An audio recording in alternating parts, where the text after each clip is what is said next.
all going to be on our website here going forward. All the ones that previous ones too we had this week there. Steve's got them all recorded. He'll have them up probably by Monday. We'll be good to go with going back and reviewing our stuff at a later date if you need be.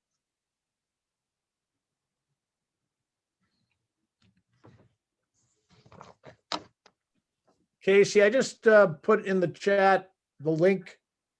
A couple of people asked about putting the link to Hockey Coaches Care. So if I cut and pasted too much of it, whatever, you just go to the AHCA site. It's pretty obvious. Hockey Coaches Care, then there's a place for make a donation. So.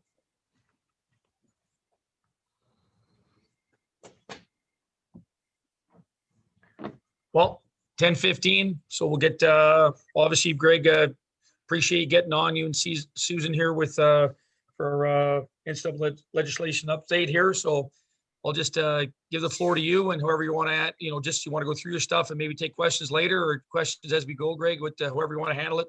I'll just leave it in your hands. Super. Thank you, sir. Yeah, I think for questions, let's hold them to the end. We've got a fairly thick agenda. We've worked through this with Joe and Mayor and Josh and some folks. So I think let's move through it, and then Susan and I will be on at the very end if there's any questions for folks. Good morning. My name is Greg Dana. I've spoken to most of you through this format over the last 18 months, but for those of you who I haven't met before, I'm an associate director of academic and membership affairs at the NCAA, and I'm the primary liaison to the hockey coaches, both men's and women's. Coached a little bit at the youth level. My son plays high school, and so I'm also a fan and participant in your sport a little bit. I've got two co-presenters for me on the front half of this presentation. Karen Metzger is with me. She's a financial aid expert, and we want to talk a little bit about some of the financial aid flexibility that's going on this year with the extensions and some of the new financial aid legislation. So Karen's going to join us. She's also in academic and membership affairs. She's been with us, I don't know, probably 6 or 7 years now. And Kathy Salentik, many of you have heard from before. Kathy Salentik's from our enforcement division. She's going to jump on hopefully around 10:40, 10:45 and talk about tampering with the new transfer rule, because I'm sure that's a big deal for most of you. Women have been dealing with it with the one-time transfer already. Men, you're entering that world, but I know a lot of you are concerned about this tampering provision. So best person to talk about that's Kathy Salentik from enforcement. She's going to join us. And then I think you all know Susan Peel. She runs the NLI and also is the transfer portal guru at the national office, and she's going to take the back 20-25 minutes of this presentation and talk a little bit of NLI, give you some data about who's in the transfer portal, both men and women, and talk a little bit more about some transfer issues. So with that, that's kind of the plan for today.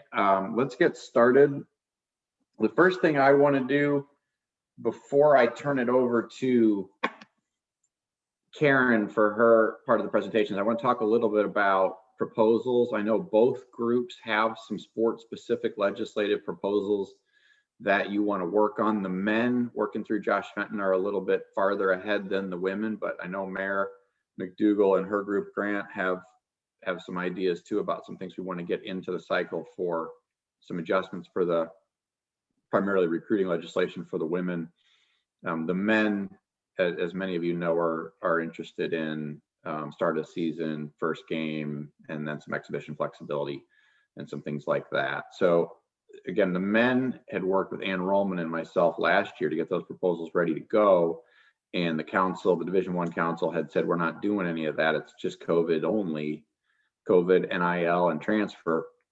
So we put those on the table last year.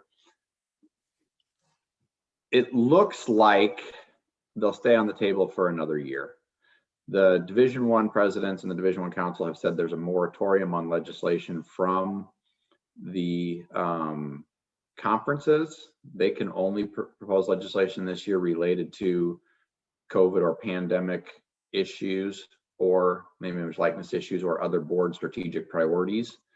The standing committees have a little bit more flexibility. So the path to getting your stuff in front of the Division I council this year would be through the Student Athlete Experience Committee. It probably won't surprise you for me to share with you that every coaching association has a proposal or two that they have been sitting on for now a year. not everyone, but there are lots. So there's a little bit of a logjam with sport-specific legislation. So we think as a staff that the Student Athlete Experience Committee will say we're going to hold those on the table for one more year. But that's their decision to make, not ours. One coaching association has a sport-specific proposal that's going to the Student Athlete Experience Committee next week. And the Student Athlete Experience Committee is going to use that as a test case. So they didn't get a foot in front of everybody else, but we took one that was well developed and that they'd seen before. And they're going to look at it next week and kind of decide, are we going to look at this?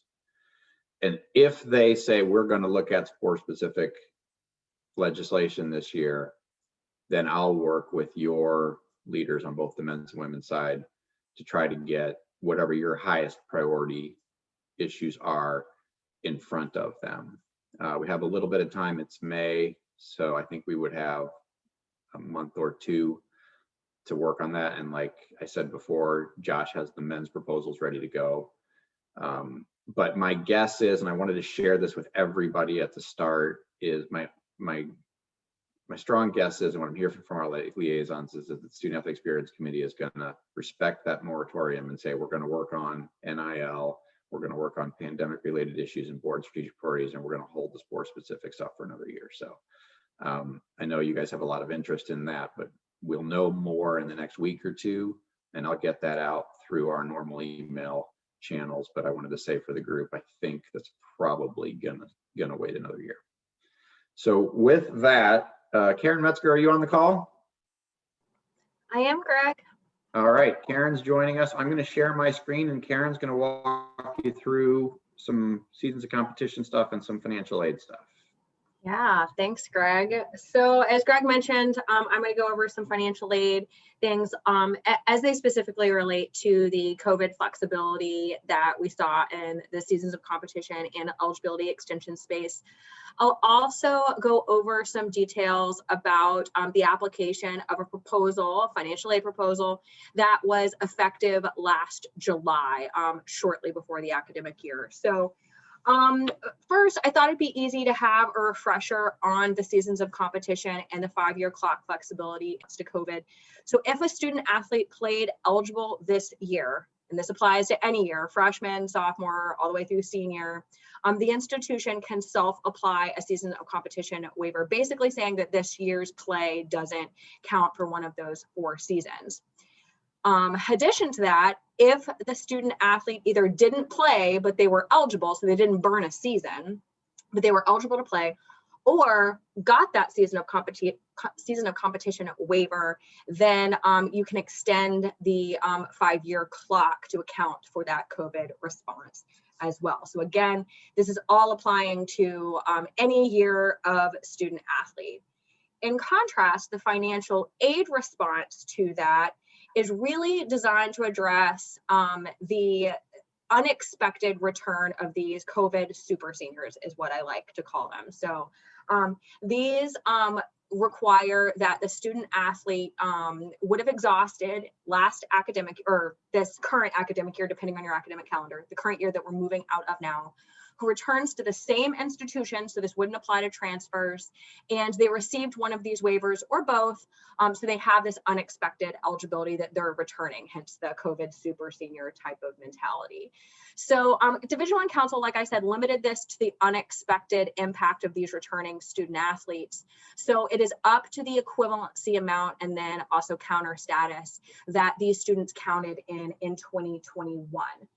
Again, not required for the institution to do this, but it is an option should the institution choose to do that. So we're seeing some common questions in this space that's on the next slide here. What about future classes of eligibility?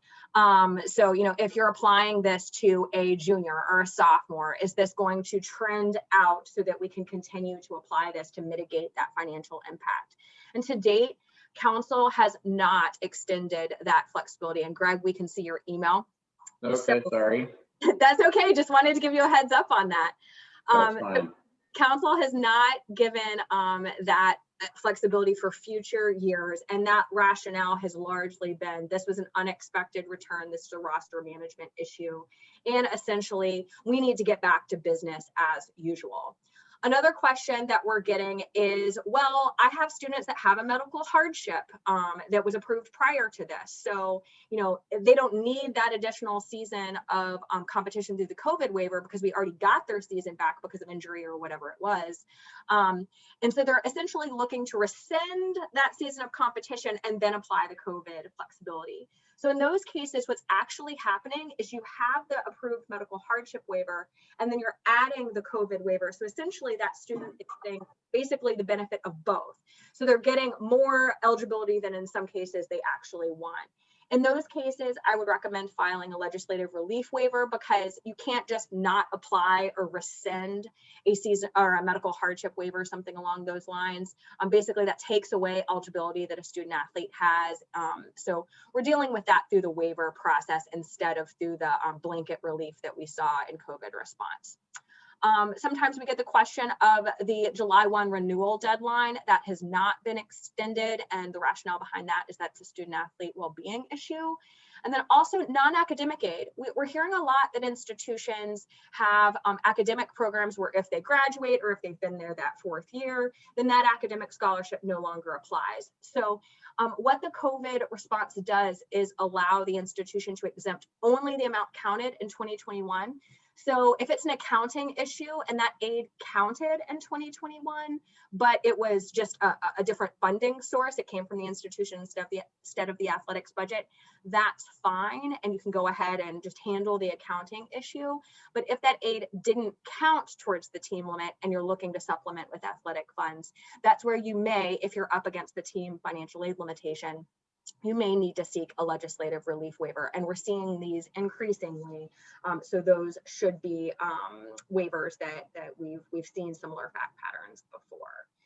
So I'll roll into 2019-119, the proposal that we was adopted last July and then effective for this current academic year. So I thought it would be helpful to give you some color commentary behind this. You may remember that in the 2018 legislative cycle, there was a lot of financial aid proposals, and some of them contradicted each other or just kind of got on top of each other. So what happened was the Student Athlete Experience Committee was tasked with studying what the membership wanted in the financial aid space. And what came out of that was what I lovingly refer to as a hybrid proposal.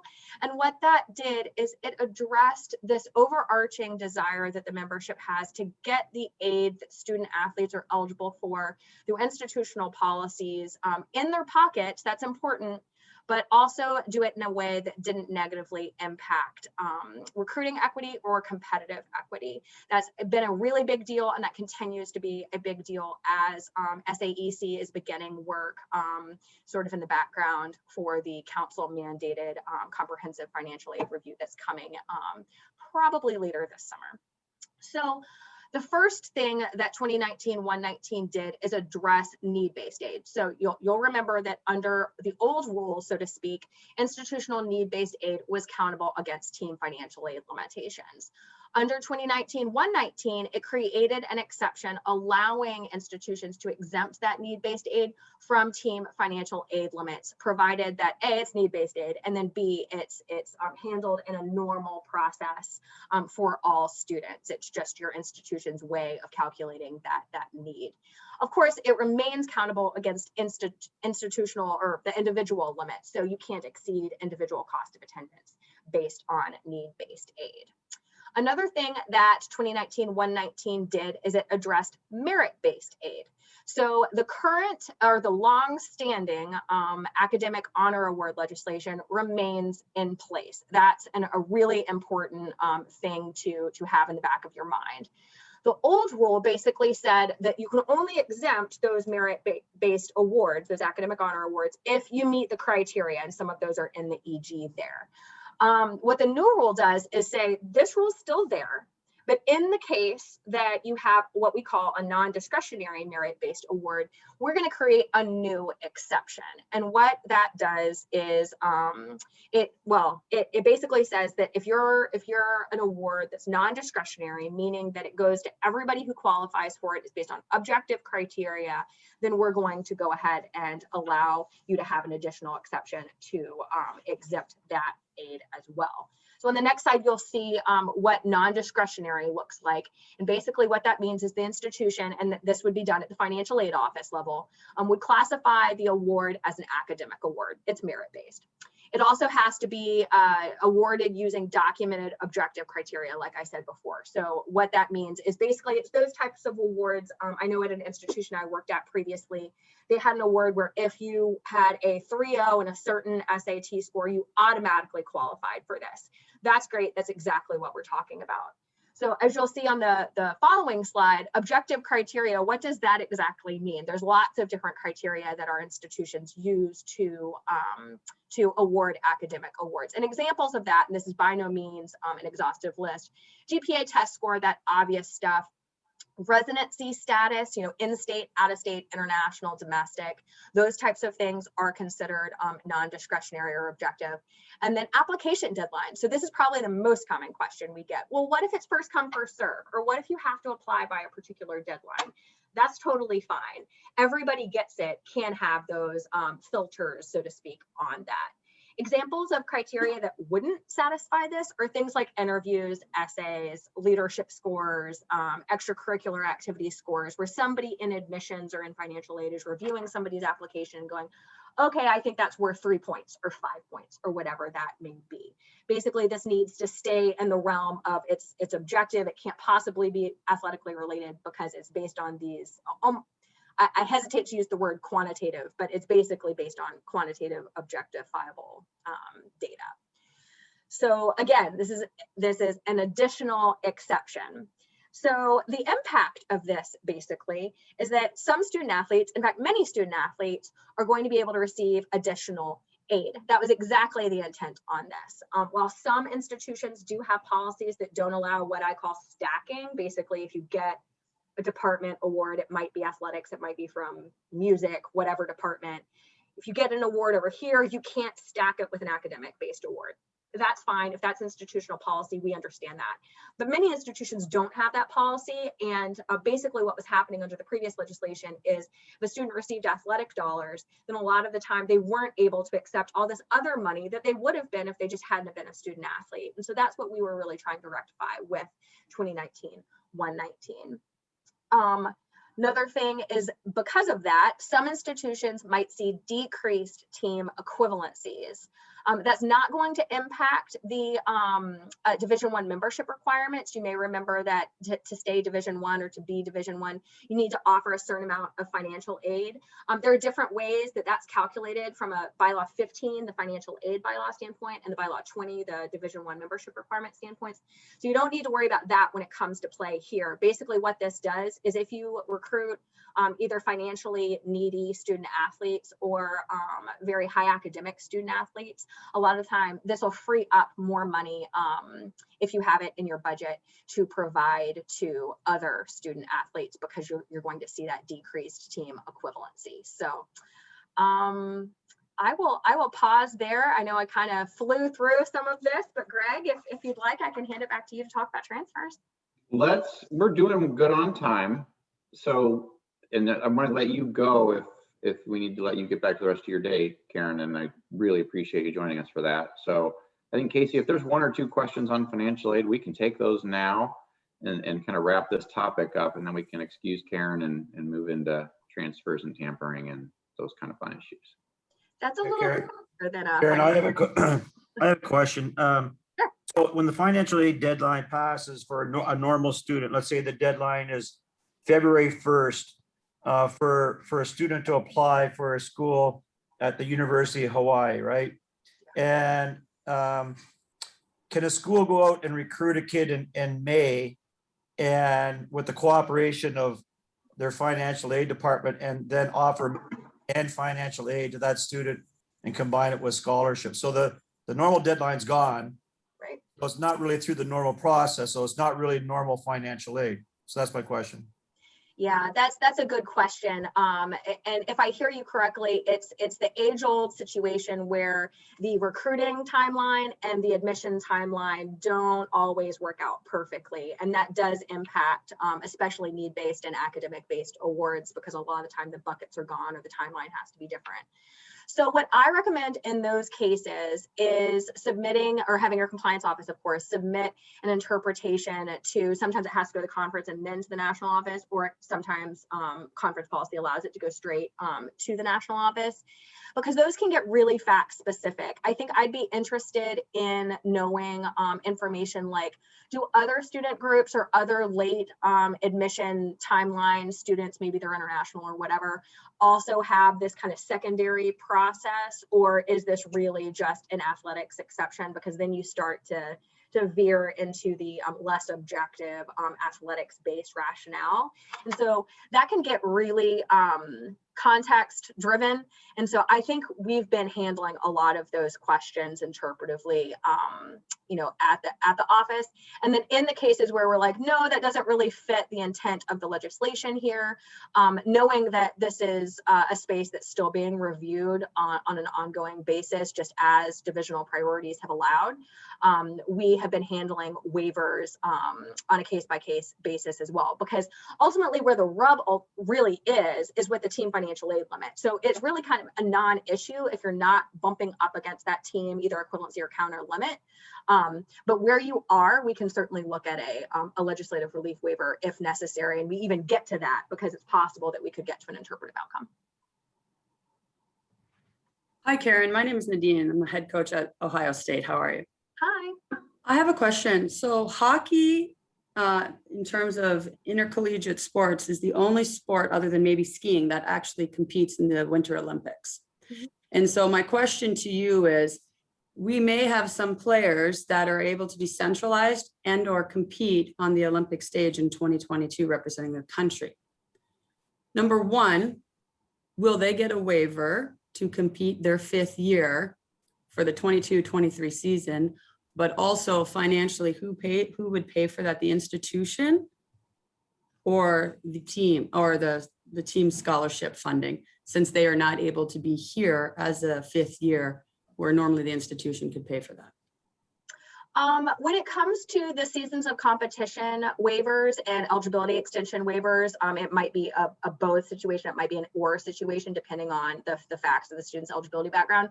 Those waivers are handled by student athlete reinstatement. So while my bylaw team area of expertise handles interpretive questions, where a waiver is actually processed by a different team. So I've never processed one of those waivers, so I would hesitate to speculate on the likelihood of an approval there. But the student athlete reinstatement staff could certainly help guide you on that issue, given the level of importance of, these are Olympic student athletes, and we need to kind of have a plan for their potential return to the institution beyond that. As for the financial aid question there with the funding, I'm not sure I'm fully tracking on your question. Don't worry, I'll email you then. Okay, sounds good. Yeah, and you can either email me directly, or if it's easier, you can email Greg and he can forward to me as well. Super. Also, your compliance office definitely knows how to reach me, so you can always let them reach out as well. That's totally fine. They know. I wasn't going to say that, Karen, but you did. No, I don't mean that in a bad way. I don't mean that in a bad way. So. All right, let's keep moving then. Karen, thank you so much. You're excused. Enjoy the rest of your day, and I really appreciate you joining us. Bye. Thank you. Let's talk about transfers. We are here. It took a long time, but we are here. I don't need to spend too much time on this legislation that just passed. I'm sure you are all tracking on this, and you've all talked to each other, talked to your players, talked to your sports supervisors, talked to your ADs, talked to your compliance people about this rule. I want to run through it really quickly, especially for the women, because for the women, your world did change as well. This is a uniform transfer rule. So the old one-time transfer exception, as it was previously written, is gone, and everybody now works under this rule. And it feels a lot like a one-time transfer. student athlete has not transferred previously. The student athlete was academically eligible had they remained at the previous institution, except they don't have to have met percentage of degree at the previous school. We only care about percentage of degree at the school they're gonna graduate from, which is the receiving school. And then I'll skip to the fourth bullet. These new notification deadlines are in for everybody. And again, they're not in for this year. The fall and winter sport one for this year is July because the proposal came so late. And then next year, they'll all fall to what is in the legislation, which is on this slide. And then everybody has the third bullet, and the third bullet's the new one. And that is certifying institution, the student athlete will certify that no athletic staff member or other representative of the institution's athletics interest communicated, made contact with in any way the student or any individual associated with the student. And you'll see in that EG advisor is in there, and that also is code for agent, directly or indirectly without first obtaining the authorization through the notification of transfer process. Susan's going to talk a little bit about notification of transfer at the end, but that's the tampering bullet.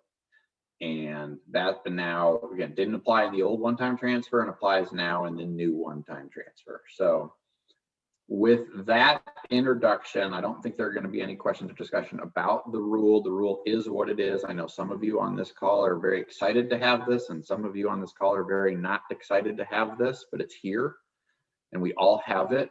So Kathy Slentik, are you on with us?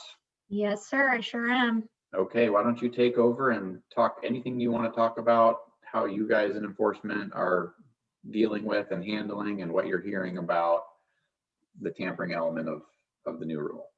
You got it. Thanks, Greg. And thanks everyone for having me join you today. Just for those of you who don't know me, my name is Kathy Selenik. I'm Associate Director of Enforcement at the NCAA. I've been with enforcement 11 years, and prior to that, I spent 10 years on campus at various Division I schools.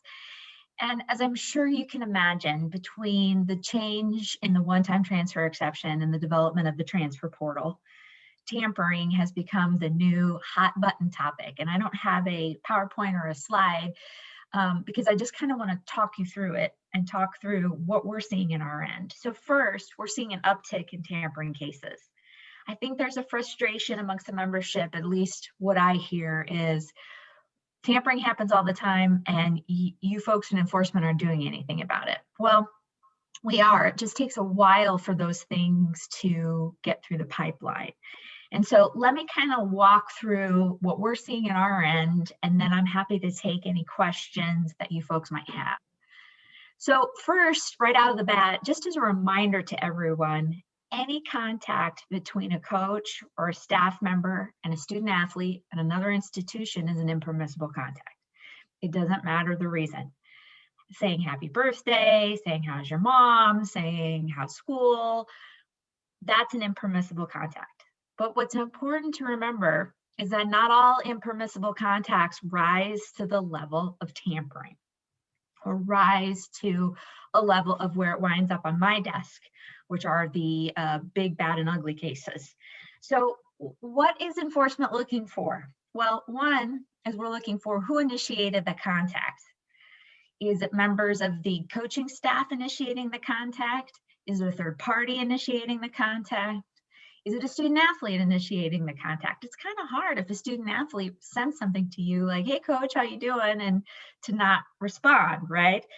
But if we have coaches reaching out or institutional staff members reaching out, trying to sort of take an athlete's temperature about whether they'd be interested in transferring, that's problematic. What's also problematic is the frequency. Does this happen one time? Does this happen 100 times? We just processed a major case in Division I men's basketball where there were over 100 contacts. Obviously, that's a problem. The involved coach said, well, you know, it's not a problem. I've known this youngster since, you know, he was in 10th grade and I'm friends with his mom. It was pretty clear when we pulled the phone records and pulled the text message exchanges that it was to get him to transfer, him and others to transfer.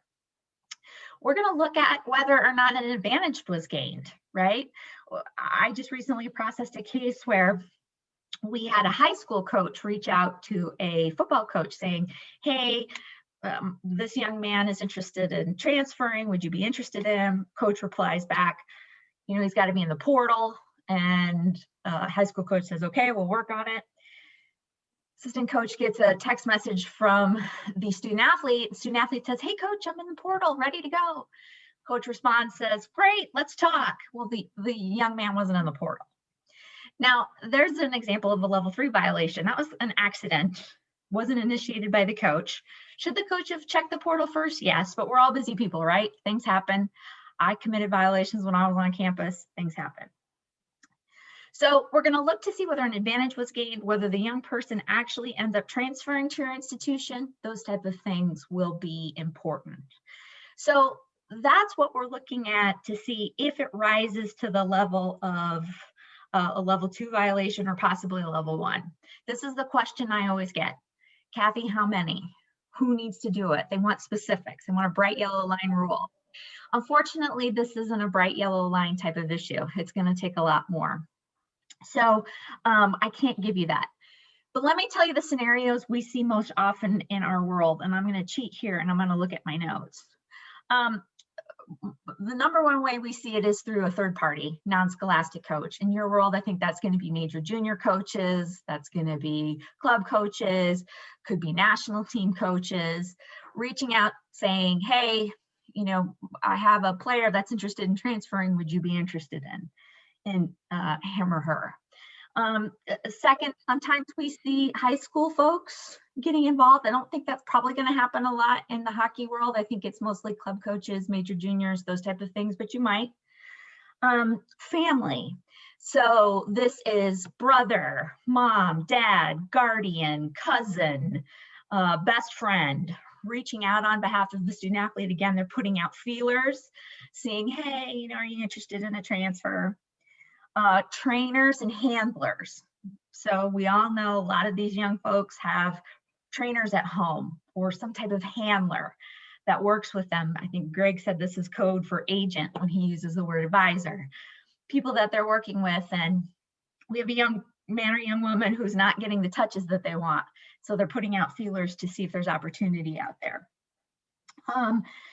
Sometimes we see NCAA coaches. Now, we don't see that a lot because that's pretty blatant, right? For a coach to reach out directly. The scenarios we see it is where a coach leaves an institution and goes to another and has a former player at the previous institution and they really want him or her to come along to their new job.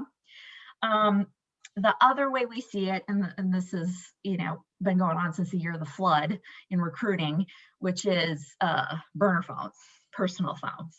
I had a case where I asked the institution to pull phone records and they pulled his institutional phone that he submits all his logs with. And they said, oh, we don't see anything.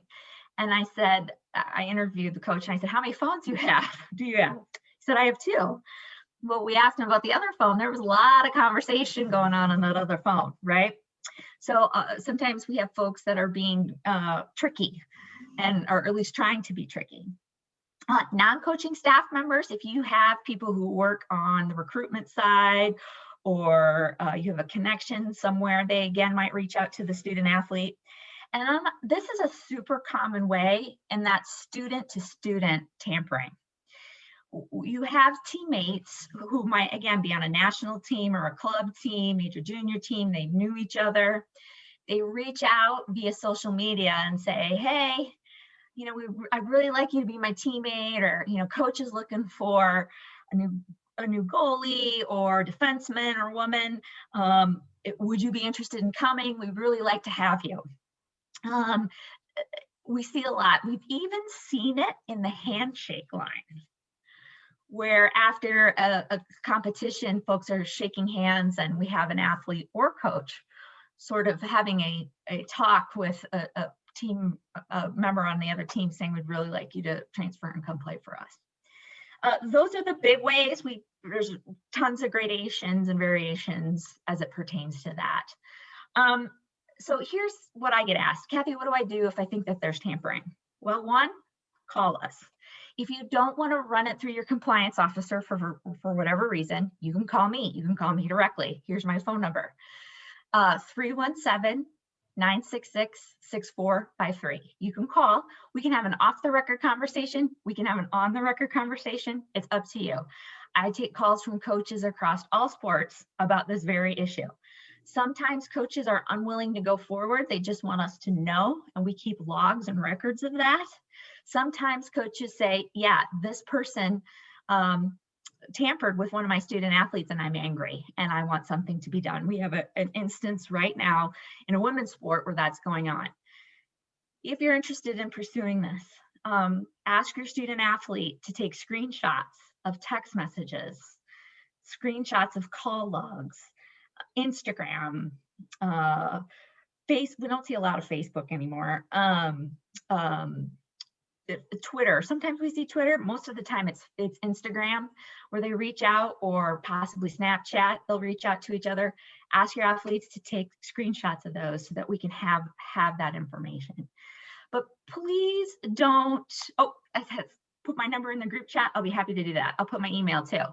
Please don't hesitate to call and we'll talk you through it. The other thing is sometimes people say, well, what's the outcome? Well, sometimes we're limited in what we can share with you, but we will share with you as much as we humanly can the outcome of what happened. So we're happy to do that. That's a lot of information. I've talked in generalities. Any questions, things you wonder about, any specific things I can help you? And while we're waiting, I'll put my phone number and email in the chat.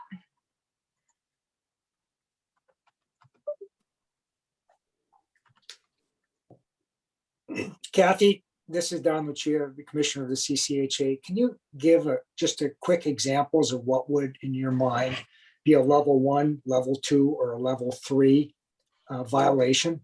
Sure. Level 3 violation is the example I gave where we had a high school coach reach out to assistant coach. The reason he reached out to him is because they had a family connection and said, hey, I have this former student. He's really interested in transferring. Would you be interested? Coach replies back, yeah, we'd be interested, but he needs to be in the portal first. So he's telling, look, stop. I can't talk to you. I can't talk to the athlete. Stop. Athlete replies back and says, hey, coach, I'm in the portal. Let's talk. Coach says, great, let's talk. Coach didn't check to see if the young man was in the portal. There was about an 8-hour time difference between when the young person's name was in the portal and when the coach had that text message conversation. That was just a straight up accident. Should the coach have checked? Yeah, but you know what? I don't blame him for doing that. Instances for level 2. This is going to be intentional, right? We have a coach who proactively reaches out to a club coach, major junior coach, and says, hey, folks, you have these 3 players, you work with them. I could really use them.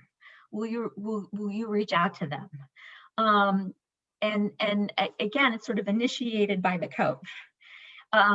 Perhaps some preliminary conversations happened, but we're really focused on, intent, what folks are doing. Are coaches proactive? And I always get asked, how many number of texts, how many contacts? I don't know, it depends. It just really depends on the facts. A level 1 case would be this, and actually we've seen this. You have a coach leaving institution A to go to institution B, and he or she basically recruits his or her former team, more or less, and says, I would like, these 5 athletes to come with me. And that for us is particularly egregious and problematic. We've seen that. And that was an instance where we had 100 text message exchanges. The other factor when it pertains to level 1 is, were there other violations on top of it? Was this during a COVID dead period? We've been up to our eyeballs in COVID dead period violations. Was other recruiting violations happen? Were there benefits given? Did someone slip them $100 handshake or buy them a car? I mean, we see that in our world. So that's how I would describe it. You know, accident or one time or should have known better, should have did better. Level 2 is there's intentionality there. Folks know what they're doing.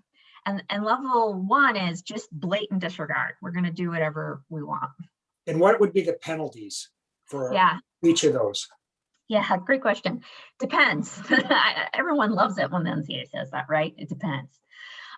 Here's what I would encourage you to do. At the back of the NCAA manual, there is what's called a penalty matrix. It's figure 19-1. There you can see the level and the penalties. Most likely there's going to be head coach suspension of some, if it's a head coach, coaching suspension of some sort. Could be recruiting restrictions, could be postseason ban, it could be a myriad of things. So if you're looking for a list, all you have to do is look at the back of bylaw 19, figure 19-1, and you can go level 1 and look down and see what penalties are. Thank Hey, you. Greg, this is Josh. Maybe if Kathy could pass that along to you, you could maybe get that to all of us We as can a email that out, separate for sure. attachment. Thank you. Yep. Appreciate that. Hey Kathy, this is Mel Pearson of Michigan. Is it a problem in hockey? Do you have a lot of cases? I mean, we don't hear anything. Yeah, honestly, we haven't heard. The big sports are these 4: football, men's basketball, women's basketball, and women's volleyball. For some reason, we get a ton of cases. I've not seen any cross my desk. So it doesn't mean it's not happening, and you folks would know better than I would because you have your pulse on it. The cases I've seen are those 4 sports where it seems to be rampant. Kathy, Damon Witten from Lake State, and just a little bit of a follow-up on that. You mentioned sometimes it's limited what you can share. You know, educationally, can you expand on that? Why can't you share when we have violations in our sport? So there's an educational piece and we kind of know what's going on within our sport. What I meant by limited what I can share, if you call me and say, Kathy, I think XYZ coach at XYZ University committed tampering, and here's all the reasons why, and we do an investigation. During the investigation, I can't say, here's where we are, here's what they said. That's what I was referring to. Once a case is decided, all bets are off. We can talk about it ad nauseum. We have a confidentiality requirement in bylaw 19 that prohibits both us and the institutions from talking about it until the case is finished.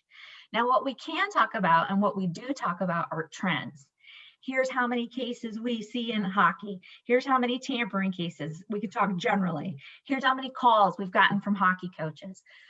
That we can talk about, but if a case is ongoing, we can't talk about specifics for understandable reasons. Kathy, you gave us, Greg Carvel from UMass. You gave us the 3 examples of the 3 levels, but none of them covered what most commonly happens is you're doing nothing wrong and an advisor calls you out of the blue and asks you if you're interested in the player. Is that now tampering if you answer that question and now you've taken yourself out of the running for this player because you're gonna have to sign something saying, yes, I did have contact with a third party, but you know, in reality, this new rule has set this up. Is this considered tampering? What level would that be if basically out of the blue you get a call and say, yeah, I'd be interested in that player, and basically that's all you've done? What level of tampering is that considered? Yeah, that's going to be level 3 if tampering at all.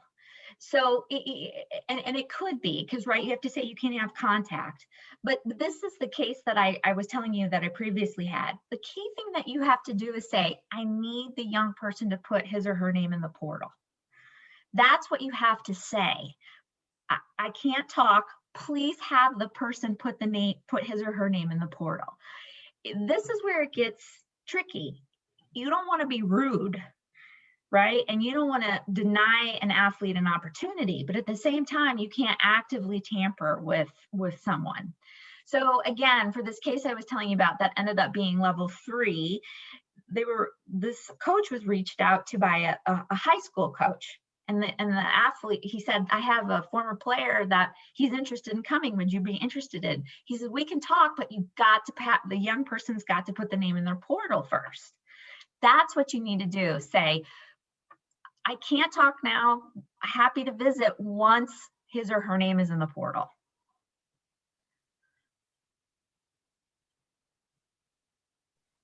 Okay. And what if that coach says, yeah, we'd have a scholarship for him if he goes into the portal?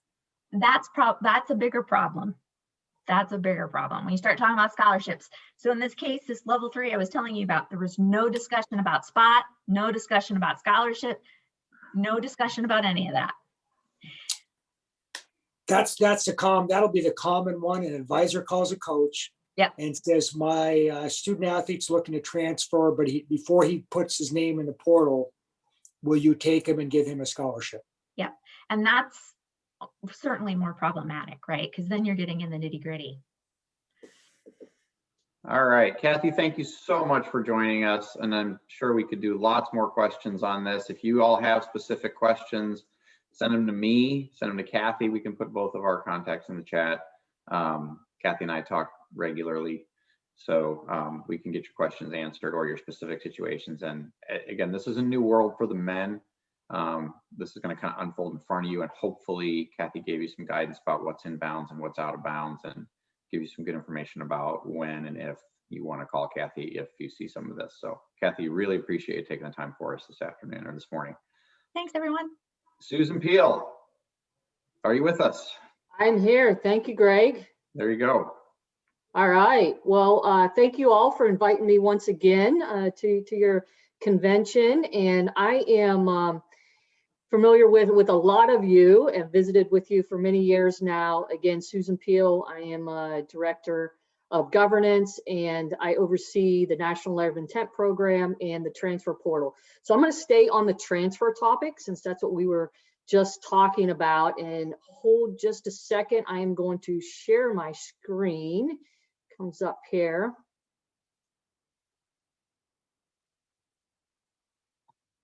Just hold a second. I'm going to get it working. Oops.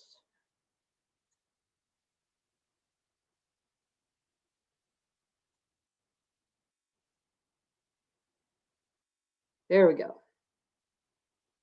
Hey, Greg, can you just give me a yes if you can see that? Yes, it's perfect. Okay, perfect. All right, so what I'm going to do is, like I said, I'm starting out on transfer and talking about the transfer portal. So before we begin, I just want to go into just some key points and summary. There it goes. All right, some key points about the transfer portal, just kind of set the stage, remind everyone before we actually dice this data and really analyze what's happened over the last 3 years. As you all probably recall, we implemented the transfer portal October of 2018. What was the reason for the transfer portal? It was because the Division I legislation changed from permission to contact to notification of transfer. So we need to have a mechanism to do just as Kathy was just talking about, for that coach to be able to make sure I'm in compliance because a student athlete's name is in the transfer portal. So that's really it from the coach's side, to be able to just look at the transfer portal, see if the name is there, to give yourself the insurance of knowing, okay, students in the portal, I can openly have that discussion. It really was, mainly then developed as then a compliance tool to manage this whole transfer process from start to finish, because it's a very challenging process. There's a lot involved in certifying that student athlete academically, whether the student's going to be eligible at the next institution. So the student does then initiate that process with the notification of transfer. Compliance then enters that student athlete into the transfer portal. And then it's up to compliance to give you all access. So if you don't have access, which I'm sure you do, but if there's any other coaches on your staff, you have to go through compliance to get access through the NCAA apps as a coach for the transfer portal. Now, like I said, you have very limited information. It's really to verify that student athlete's name is in the transfer portal. The compliance office has a wealth of information in the transfer portal that includes a transfer tracer, that is the athletic history and academic history of that student athlete, because ultimately that falls on compliance to certify that student athlete. Now, what you will not see again as a coach there, and it's not in there at all, any recruiting information. There's no sport position, height, weight, and so on in the portal. There never will be, because again, it's not for that purpose. It's for the purpose of a compliance tool for our compliance administrators. And again, helping you all out so you don't have to go to compliance every time you want to contact a student and check with compliance. It does give you that freedom to look and see, is the student athlete in the portal. All right, so since the portal is in the third year, I think it's important for us to go through the data. I'm going to break it down into the men's and the women's hockey, and look what happened in year one, what happened in year two, and now we're in year three. What is happening? And you're going to see a substantial change when I show you year three and the reasons why. So starting out with the first year of the portal, that was 18-19, a little shortened year because we started in October. So what we had, 99 student athletes in men's ice hockey. Now what I did, I just put all together all three divisions, because when I was breaking it down by division, there really wasn't substantial enough numbers to be able to then show you, and it would be data overload. So within that first group, and this is as of yesterday, so I pulled all this information as of yesterday. There are right now 49% of those 99 student athletes who still have a transfer portal active record. So what does that mean? Well, that means that this student athlete entered the transfer portal, but then did not transfer, all right? So 49% of those did not transfer. And when I say did not transfer, that's not transferring to a Division I, II, or III member institution, so an NCAA member institution. So that kind of shows you not everyone that enters a transfer portal actually is a transfer. The next number is a transfer. So 39% then entered the transfer portal, and then they were at an NCAA member institution that next fall of 19. And then we always have a percentage, in this case 11%, that enter the transfer portal and withdraw for whatever reason. Decide, I'm not going to pursue this opportunity, or that student is back on that campus that next fall as a student athlete on a roster, so compliance would withdraw that record. All right, so that's on the men's side. On the women's side, that same year, 43 student athletes were entered in the transfer portal. Little lower number, 40%, stayed active and are active today in the transfer portal for that year. 40% actually did transfer to another NCAA member institution. And then 20% actually withdrew from the transfer portal. So that's what it looked like in year one. I would say very low numbers when you look at those number of entries. Now you get into year two, more information about the transfer portal. It did jump up. So we went from 99 in men's ice hockey the first year to 127. Not a huge jump, but it did increase the second year. Now, the information we have available the second year, just because of enhancements to the portal, how many of these are scholarship and how many are non-scholarship entering the transfer portal? So 68% are scholarship student athletes, 32% non-scholarship of that 127. Now, certainly we do have programs out there in Division I that are fully non-scholarship. So that would be in that category. And then we have 24% of those 127 that go on to participate as a graduate student, not as an undergrad. The majority are still undergrad, but going to participate as graduate students. So numbers pretty consistent. 40% of those that entered of that 127 then did not make that move. And then we have 47% actually then transferred as of the fall 2020 to a member institution. And then 13% of those of that 127 ended up withdrawing. So we saw the same happened in women's ice hockey, increased a bit, not much, but did have an increase in the next year, year two. Now, 49% of those were scholarship student athletes. and more were non-scholarship student athletes, 51%. And then a lower percentage, 13%, were going on to be graduate student athletes. Now, a larger number of those 56% of those ended up not transferring. So we had 31% transfer to another NCAA member institution, and then 6 of those, which was 13%, actually withdrew. All right, so hopefully you have some of those numbers in your mind here, because look what happens in year 3. All right, men's ice hockey, 361 student athletes, and this is just as of May 11th, have entered the transfer portal. So that is what I would say a large jump now. Why is this? You can probably say there's a lot happening here. The extra season of competition is affording then student athletes to maybe look to go elsewhere to use that season that that he, or when we talk about the women, have changed, you know, from previous years. Can we say it's because of the new legislation? I think it's too early to say that right now. We'll be able to study that as we go through, you know, looking at future years and what happens and reasons why student athletes are transferring. You see it's pretty consistent to the same. 61% of those are scholarship student athletes, 39% non-scholarship. And then we did have an increase, 37% of those are going to be graduate student athletes, because again, we could probably go back to, because they have that extra season, they were able to gain their undergrad degree during this last season and now have an extra season to participate as a graduate student. So pretty much all of those are active because we haven't started fall 21 classes. We did have 23 already matriculate, and those would have been mid-year enrollees, and only 7 so far, and that number will go up. So you'll see, based off of what we see the trends, you're going to see that matriculated possibly, you know, go up a lot more as we head into the fall, but you'll still see an active category of that probably 40-some% that do not end up transferring. So where are they?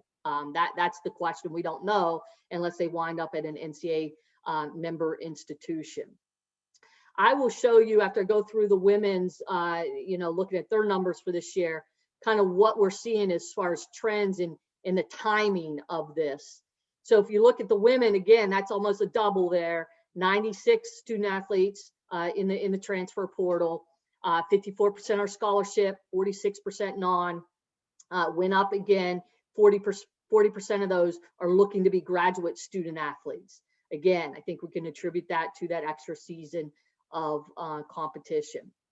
All right, so when I look at this slide, this shows you, I've got all 3 years stacked here. So year 1 is in the blue, year 2 in orange, and year 3 in green.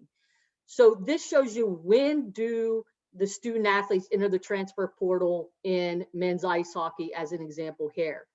We see this across the board, all sports. It's always, you know, when that sports season is ending. We see a little bit, you know, as the semester ends, first semester, but then, you know, you'd see most of these as the season ends, which is no different for your sport. March, April, that's where you see the spike. And, you know, obviously, like I said, the numbers are higher this year. So you're seeing a much higher number when you're looking at this breakdown. Women's ice hockey, very similar. You're seeing the March, April time period. That is the increase for your sport.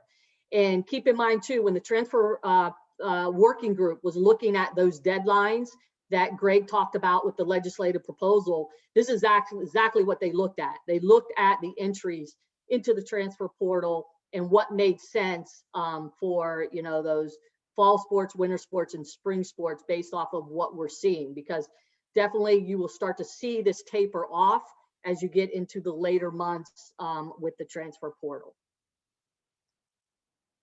All right, so the data that I just showed you all is available to you all.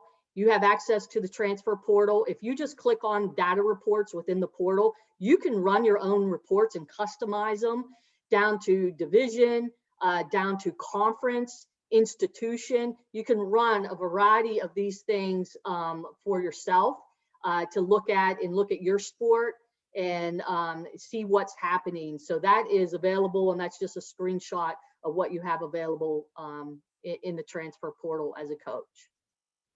The other I wanted to talk about is just to save you all time if you're not using this. The user settings in the transfer portal, please make sure you use those. That will keep you from having to select your sport every time and run the search.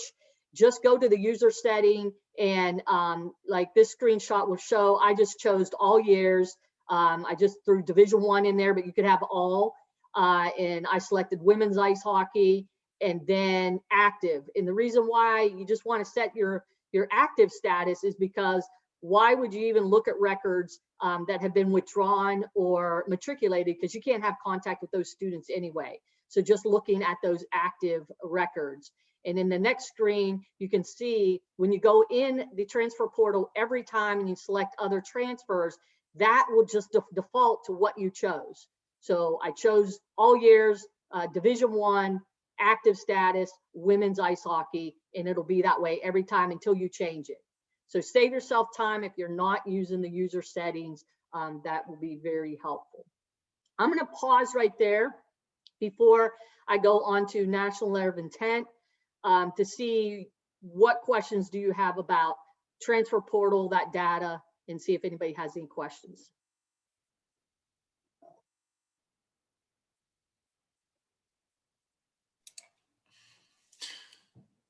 Hey, Susan. Yes. If a student enters the portal in 1 year and doesn't matriculate and they wish to continue to look for a new place, do they need to enter the portal the following year as well? Or once they're in the portal, they're there for good until they matriculate? Once they're in the portal, they're in there for good. That's why I talked about always searching all years. And that's why I was showing you that breakdown of those that are still active back in those previous years. Because once they're in the portal, the record is active until something happens, until the student matriculates or until the student is withdrawn. And then if that happens, the record's going to show matriculated or withdrawn. So any of those that are still listed as active, you can have contact with as a coach.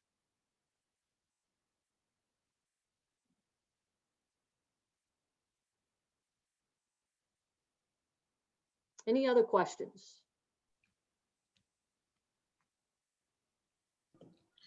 Susan, in regard to a student athlete that has previously transferred and now is going to use their 5th year, whether that person was a graduate student is now looking to use a graduate exception, or they did transfer one time and now they have graduated and they're looking to use that exception. Do you have any clarity on where, how that's going to be viewed?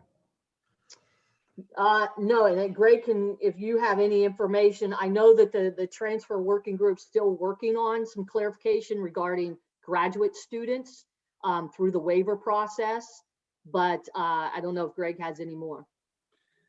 Yeah, graduate transfers wasn't impacted by the new rule. We think they'll pick it up in the next year or so, but it's the same, except for the general change to the one-time transfer exception.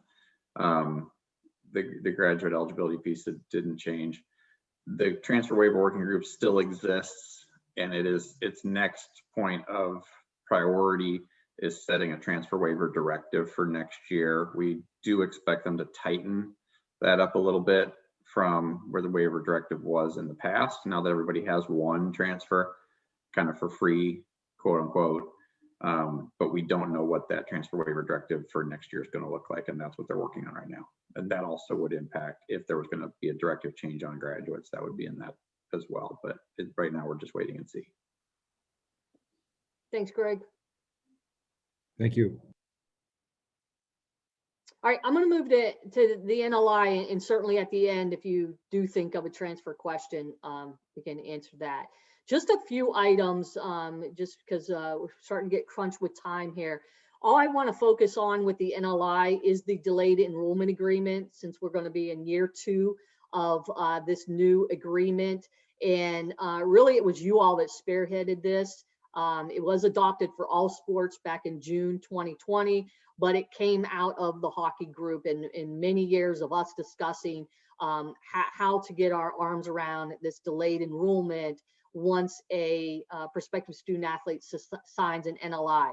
So basically with this, it is a mutual agreement between that prospective student athlete, you as the institution, to delay that PSA's enrollment into the next academic year, because that student would have already signed an NLI for the upcoming year. And so it's basically moving that NLI year to the next.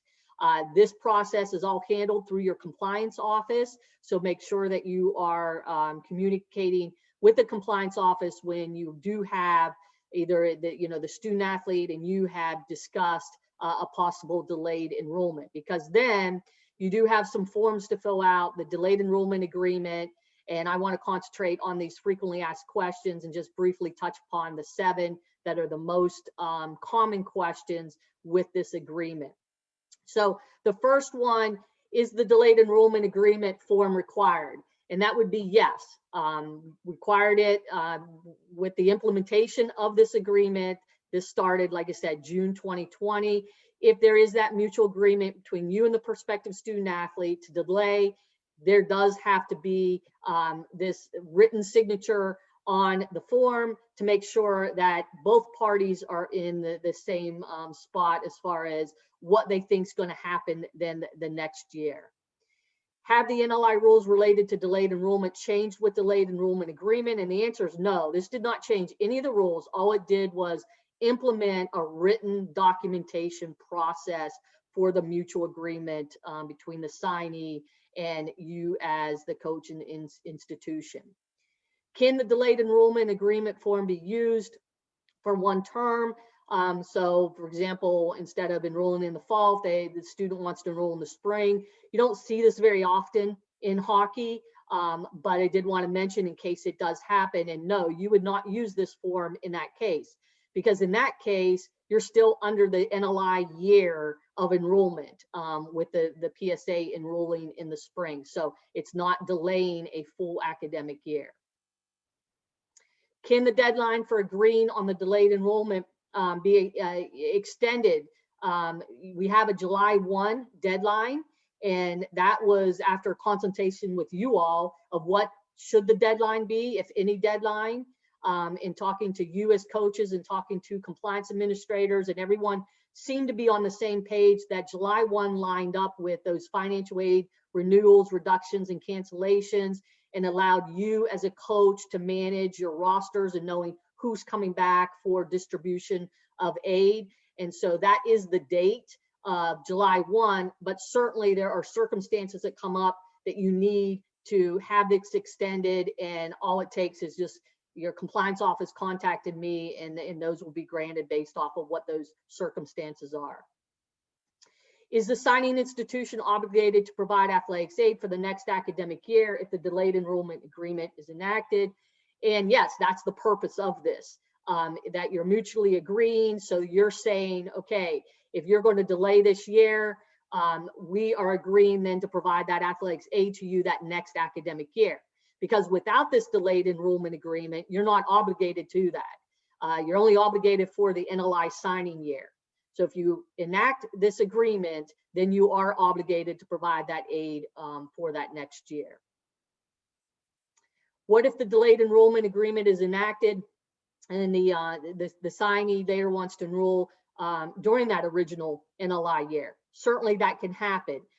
There is flexibility, but again, that's up to you as the institution to decide on that. Because if that agreement is now, I'm going to wait and enroll the next year, and then, oh, I changed my mind, that has to be agreed upon by you letting that then signee come during the NLI signing year that was originally agreed upon, but amended with the delayed enrollment agreement. And then the last one, which is common in hockey, can there be a mutual agreement to delay enrollment for 2 years? And the answer is yes, but the delayed enrollment agreement is signed each year. And so you have that first year, the agreement signed, you'd have to go and sign it again if another year is going to be delayed. So pretty easy process, but it does, you can't just say, okay, 2 years out. It is year to year. All right, I'll pause there and see what questions that you all might have about that, or if you wanted to go back to transfers. I'll stop sharing my screen so I can kind of see everybody here.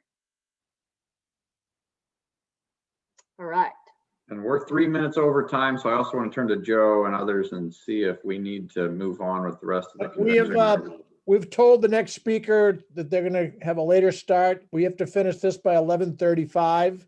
We'll take a 5-minute break and the speakers, Martin and St. Louis, will start at 11:40. So you've got about 10 minutes. Okay, so let's see what questions. I think Susan and I are still here. If anyone has any questions on anything we've covered, we'll do our best. Susan, Mel Pearson of Michigan. So if a player does not re-sign that every year, the NLI is null and void then? Well, the NLI is not, it's not null and void, but what happens is it's binding. So once a PSA signs an NLI, it's binding, all right? With the delayed enrollment, what that basically does is your obligation of aid, all right? So you have to provide aid in that same NLI signing year. That's what the agreement says, all right? Let me go on. So if there is this a mutual agreement, we're gonna now move that year to the next. You're on the hook to provide that athletics aid that next year, all right? If at that point you say, you know what, we don't have the athletics aid, then the NLI is null and void because you have not held up to the support of having the athletics aid. NLI is null and void at that point. Let me be clear on this. So I sign a player for this coming fall. I tell him I want to push him back. I have to sign this form, right? You don't have to unless there's a mutual agreement. Okay, so I'm saying if he does not sign it, then he's free to go anywhere this fall. Or is he binded by that NLI? No, you're binded by the NLI. This does not, that's why I said this does not remove NLI rules. All it does is take, if there is a mutual agreement, what you're explaining to me is there may not be a mutual agreement. If there's no mutual agreement, all the rules still apply.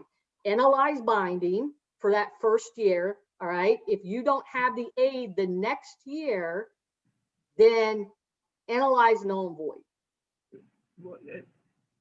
Shouldn't that student athlete be free to go where he wants? Well, there's the release process. Well, how often does that happen though? I find right now a lot of schools, in the Big Ten, we're limited to how many NLIs we can sign. Some schools can go way over their limit. I find that's what's going on. So you're telling me if we sign 10 kids and I only have 5 spots, they're still my property for almost 2 years. Well, I don't think, there's going to be something happen. Someone's going to ask for a release in this process because it happens every day. So if that's a case. Is that automatic? Excuse me. Is that automatic if a player asks for his release? That's up to you. That's up to the institution. If I say no, he's still, even though I can't provide the money the following year. No, now that's another. If you say no, all right, you're not going to release that student. Now you're obligated to that money because you can't have it both ways. But if you don't have the money, then it's null and void. Thank you.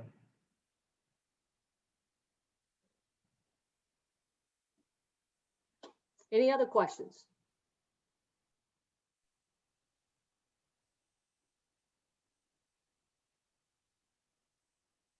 All right, let's wrap up. You've got my contact information. I put Kathy Sluntics in the chat as well. I think most of you know how to get a hold of Susan, but you can use me to get a hold of anybody who presented on this afternoon or this morning or whatever time it is anywhere we are. And I appreciate, Joe, you having us. I hope that was helpful for folks, and let us know what we can do to circle back and assist you going forward. Yeah, I want to thank you guys. And I think it is possible that one group or another, maybe the women's coaches or I don't know, but the men, you might get a request to maybe to get on with a subgroup because sometimes it's intimidating for questions to be asked when there's 200 plus people on there. So you may not hear from me, but you might hear directly from one of the coach liaisons that represents a certain constituency. Thank you very much. And if you can provide those slides, Susan, that show the traffic in the portal, we can put it up on our website. I believe this session is being recorded, so that'll be up there as well, but I do a daily recap, and if I can just get those slides that show the traffic, that might be helpful.